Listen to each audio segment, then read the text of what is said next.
All right, how's it going, guys? Today we have a Tesla Model 3 Highland. This is a Model 3 Performance. Super excited to work on it. We are doing unplugged performance lowering springs.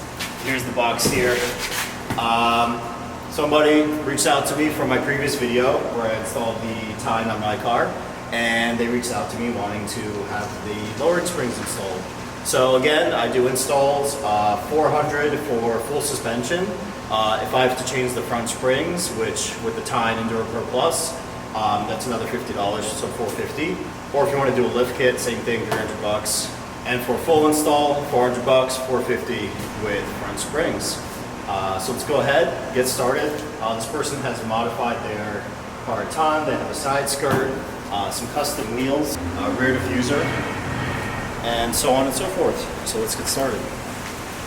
All right, guys, just took off the rear wheel. Now, the first thing we're gonna do is take off a bolt that is under the spring here. It's a 10mm bolt under the bottom of the spring. This is a cover that just covers the bottom of the spring, helps keep out some dust and debris.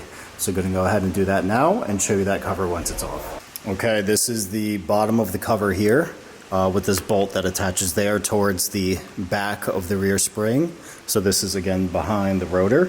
So once you take this off, the next step is to focus on these two bolts here.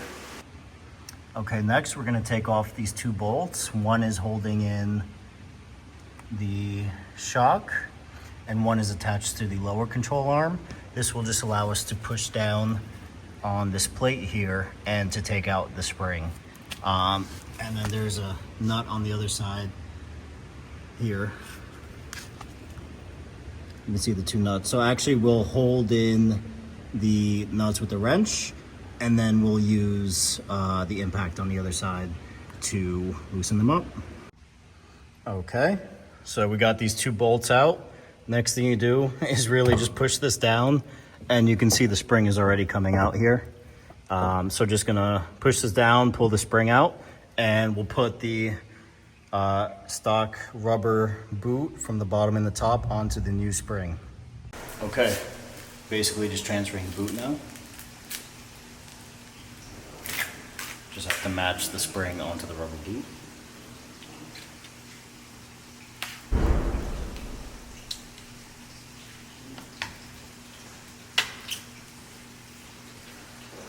And now the bottom.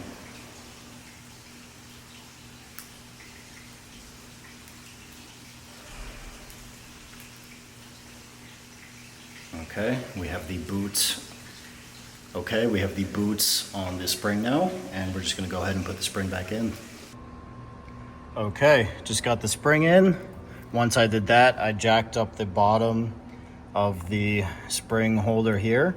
Got these two bolts back in, and got the nuts on, and now while it's jacked up, to keep the tension on the bushing, of course, of the lower control arm and the shock, now I'm going to tighten it, and basically we're done with this side, and then we can go ahead and get started on the other rear wheel. But what you guys will see next is the front wheel, because that's what I'll be recording next. All right, after installing the lowering springs on the rear, we can see we've got a 2-finger gap on the rear. And if I come over to this side, which I didn't do yet, we have more than the 2-finger gap, we have a 3-finger gap. So you'll lose about a finger's worth of height here when you put on the UnPlugged Performance lowering link. All right, everyone, this is the final wheel. The front wheel, I did the other 3 already. And this is the UnPlugged Performance lowering spring for the Model 3 Performance. And let's go ahead and put the front on now. Okay, there's 3 major steps here. So first things first, we're going to undo this nut. This is an 18mm nut. Then we're gonna grab a T45 Torx, put it on the impact, and then hold this with a wrench. That'll get this nut off, which we then push down on this. We can pull the bolt out. This will release the front upper control arm. Once we do that, we're going to do the top of the 3 nuts on the top of the strut here. And then after that, we're going to loosen the bolt on the bottom of the strut there. and hold it up with another jack and slowly release the jack so that we can get the shock out. And also, we're going to unplug these hoses here so that they do not get pulled. These are for the brake lines. And then there's one connector as well here. This is for the adaptive suspension for the Model 3 Performance. The other models do not have this connector. You just slide a screwdriver in here, flathead, or you can do that and you can disconnect it basically. All right guys, we're doing the front. So first thing we have to do to reach the top of the front strut is to pull this plastic cover off, and you can kind of just pull it up like this on both sides. Pull it here. Now kind of just pull it from here lightly. You don't need to pull too hard. Just stick your fingers through here. And this will all just pop right off. And let's put this to the side. And you can see we now have access to the nuts for the front strut right here. This side and this side over here, very simple on the Highland. Depending on the year car you have, model Y, Model 3. Sometimes you have to take off this whole bucket. Sometimes you have to pull out the air filter intake here. So pretty simple on this car. So we're gonna go ahead and take out these nuts. These nuts? Got him! All right, everyone, for this, we are working on the right side now. So we've got the right front strut nuts here. For the Model 3s, both the original model and the Highlands, it requires a 13 millimeter thin socket. So you need a thin wall socket to get in here, and it's a pretty tight fit. You don't need an impact to get the nuts off. They're only at 17 foot-pounds of torque. So you can see it doesn't require any strength really to get the nuts loose. I'm using just my few fingers here. Yeah, 3 fingers, and I can get it loose. So you definitely do not need an impact. But if you want to use an impact to just get the nuts off faster, you can definitely do that once you loosen it to begin with. So gonna do that. This thin wall socket is also magnetized, very important, because these nuts, you will drop them. I've dropped one before, and good luck getting that out. Thankfully I had extras. But yeah, you want a magnetic thin to get them out. Now remember, I didn't undo fully the bolt that is on the bottom of the strut. I loosened it, but I didn't fully take it out because I want to get these ones off first. I have a jack under the lower control arm right now, so as soon as I start to lower that jack, the strut will gently lower. I don't want the strut to just fall down as soon as I take off the top nuts if I already took off the bottom bolt. All right, from this point on, we basically got the nuts off of the top of the strut. I just still have to loosen this bolt here on the bottom of the strut. And then once I lower the jack, the strut will come straight down. And just like that, we can now lower the jack nicely. And we'll see the strut fully come down here. And there we go.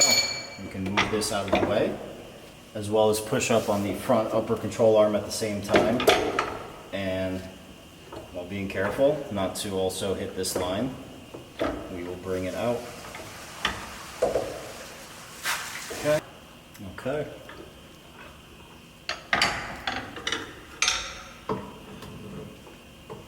There we go. All right. So now I have my handy dandy hand tools here. I think after this I'm just going to upgrade to an actual spring removal tool if I'm going to be doing more of these, which I am going to be. So I'm going to get this spring off with the tool, put on the new spring, tighten it, swap off the top, and we'll be good to go. So you can kind of watch that process in fast speed here. Also, one important thing for the front notch here, the nut, the stud that's the furthest away from the two that are closer together, you just want to mark this piece here where it lines up to the top hat here, because you're going to want to put it at the same exact spot when you get the top hat back on. I'm just going to look at it straight down so I can see. Okay, so it kind of matches this little indentation here. That's where we want this part to go. And on the other side, the left side front, it'll be the same thing. So you just want to make sure that you mark that. Otherwise, it'll be pretty impossible for you to line up the bottom of the strut here with the bushing and the bolt.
Alright guys, so here's the Model 3 Performance with the UnPlugged Performance lowering springs. You can see it just looks absolutely amazing, fits the car perfectly well.